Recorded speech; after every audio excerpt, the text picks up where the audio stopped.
நேத்துல இருந்து ஒரு விஷயம் வைரல் ஆயிட்டு இருக்கு, நீங்க அதை பார்த்திருப்பீங்கன்னு நினைக்கிறேன்.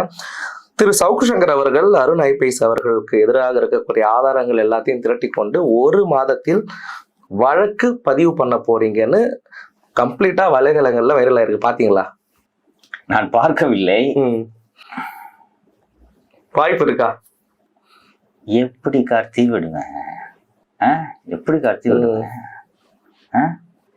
ஆஃபீஸில் ஒரு சின்ன பையன் நிதிஷ், அவன் ஃபோனுக்கு எவனையோ வச்சு 94,000 அனுப்ப வச்சு ஆஃபீஸில் வேலை செய்கிற 12 பேர் மிரட்டி காசு வாங்கினோன்னு 12 பேர் மேலே குற்றப்பத்திரிகை தாக்கல் செய்து அரெஸ்ட் பண்ணி அவனை அடிச்சு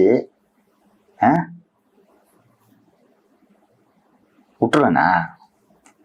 500 கோடியை சேர்த்து வச்சுக்கிட்டு நீ இந்த வேலையை பண்ணுற விட்டுருவேண்ணா உன்னை? நீதிமன்றத்தை அணுகும்போது மொத்த ஆதாரங்களும் கையில் இருக்க வேண்டும்.